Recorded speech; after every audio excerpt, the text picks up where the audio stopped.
My name is Bill Mahoney, and I'm here today to talk to you about my coaching interview that I have for my ACT 265 class here at WVU. So this is some basic interviewee information. I interviewed Bob Fothergill. He's one of my former coaches. He is a uh, youth and high school hockey coach in Southern Maine. He's from Windham, Maine. He has a career as an electrician. He only works part-time as a high school hockey coach. He's been in his position he has now as a coach for 5 years. He has over 25 years of coaching experience. And of course, he's also coached some youth programs such as the Southern Maine Breakers and Maine Evolution.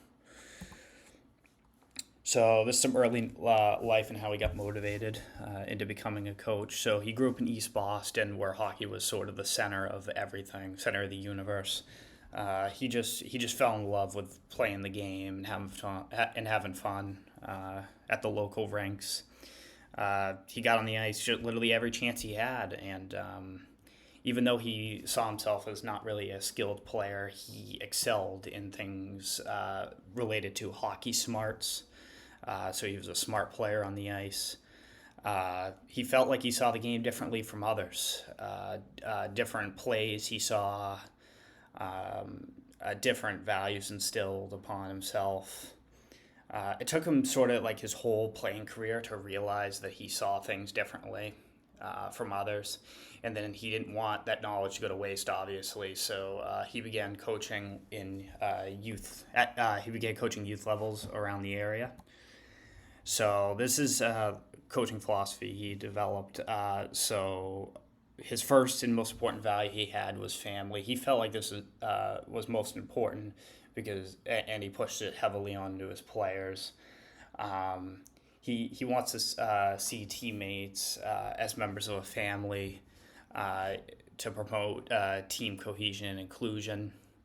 And he actually saw that it was best at preventing incidents of hazing or bullying within a team, because I know personally from experience that these type of things shouldn't be tolerated within a team, and he wanted to make sure that it was instilled properly.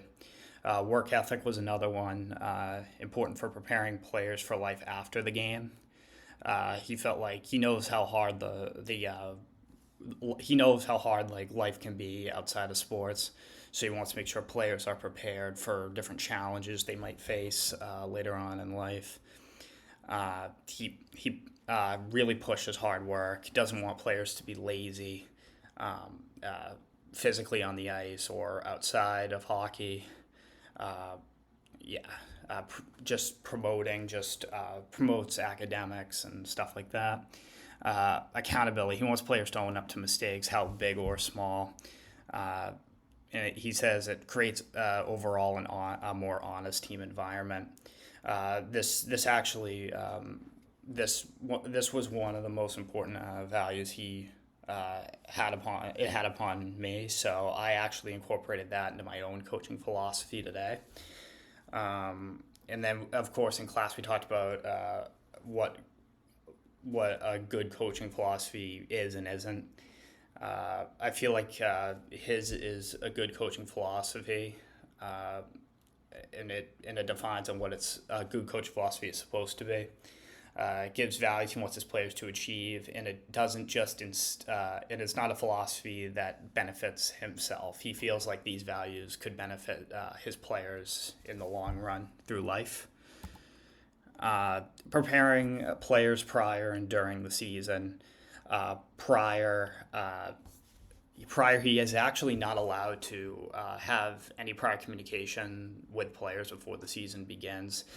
The only exception to that would be the preseason designated meetings with players and their parents. Those are usually set up by the school, he said. And then during the season, he wants to make sure players stick to their individual and team goals, make sure players are aware of upcoming events to keep them informed, and then make sure players continue to instill team values throughout the season, and not just at a time where they want to. mental, emotional, social development in players. Um, Coach Bob described these as even being more important than the physical development of players. Uh, Aspects are sort of intertwined with his coaching philosophy. Mental, emotional, and social development ties into the family, work ethic, and accountability aspects. He also mentioned that different mental, emotional, and social traits are individualized. Important to understand each player's personality traits and how you approach them correctly. In class, we talked about the importance of individual personality traits and can help build positive character amongst all individuals in the team as a whole. Uh, Administrative responsibilities as a coach. He doesn't have many. He doesn't have necessarily any administrative responsibilities. However, he does communicate with multiple school districts. So he is a coach of a co-op team. So that means multiple. Due to the number of players in playing hockey in the state, there aren't enough to have a team that represent each school district.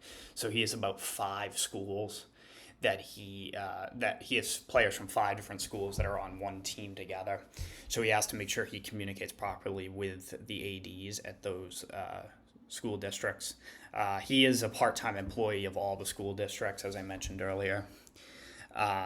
He does get together with each of the athletic directors to set teams like team schedule, and he wants to make sure that the hockey schedule correlates well with each of the schools, like academic schedules and sports schedules. So he's got to make sure that all of those are work well.